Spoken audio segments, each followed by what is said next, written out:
with a letter. For the record, Madam Secretary, are we still using cages for children? Sir, we don't use cages for children. In the border facilities that you've been to, they were not made to detain children. As the children are processed through, they are in subparts of those facilities. Madam I Secretary? don't, yes, I'm being as clear as I can, sir. Respectfully, I'm trying to answer your question. Yes or no, are we still putting children in cages? To my knowledge, CBP never purposely put a child in a cage if you mean a cage like this. Purposely or whatever, are we putting children in cages as of today? Children are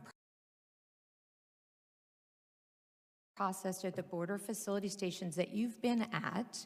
Some of and I've seen the cages. I just want you to admit that the cages exist. Sir, they're not cages. What are they? Areas of the border facility that are carved out for the safety and protection of those who remain there while they're being processed. If we have two gangs, we separate them into separate areas of that facility. If we have a father and daughter, we separate that from another son. We're not going to go through the semantics. Now, I saw the cyclone fences that were made as cages, and you did too. All you have to do is admit it. If it's a bad policy, then change it. But don't mislead the committee. Do not mislead the committee. Chair recognizes.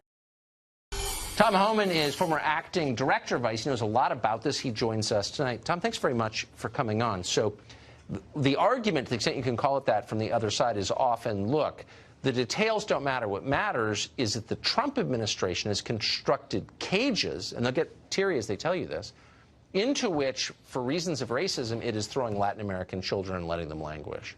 Well, is that true? No, it's not true. And I watched the hearing today, and I respect Chairman Bernie Thompson, but he accused the Secretary of misleading the American people and misleading the committee. He is misleading the American people because, first of all, they're not cages, all right? They're chain link dividers, go all the way up to high ceiling, that separate children from unrelated adults. If we didn't do that back in 2014 and 15 when they were built, then the first child gets molested by an unrelated adult, what happens? Now they were under investigation for that. So these are chain link fences separating vulnerable populations from unrelated adults. I'm confused. They were built in 2014 and 15. Trump wasn't president then. Barack Obama was president. I was there when they were built. These cages, they want to call them, but these facilities where we house families were built under President Obama and Secretary Johnson. I was there when they were constructed. Did Democrats say anything about it? They absolutely did not raise hell back then, but now all of a sudden it's a terrible thing. And they yell about family detention and locking families up in a family residential center. When President Barack Obama was president, we had 100 family detention beds. Under his administration, we built 3,000 more. I built them. So for the Democrats to mislead the American people saying these are Trump's cages and we're locking families up, first of all, they're treated very well. They're treated a lot better now than they've ever have been. But these facilities, without a doubt, were built under Obama administration because I was there when they were built. And it's very easy. The Democrats, they want to investigate it. FOIA the acquisitions paperwork. FOIA when these facilities were built. It's clear when they were built, 2014, 2015. Well, why does I mean, Democrats obviously have their own motives for not saying that. They're a political party.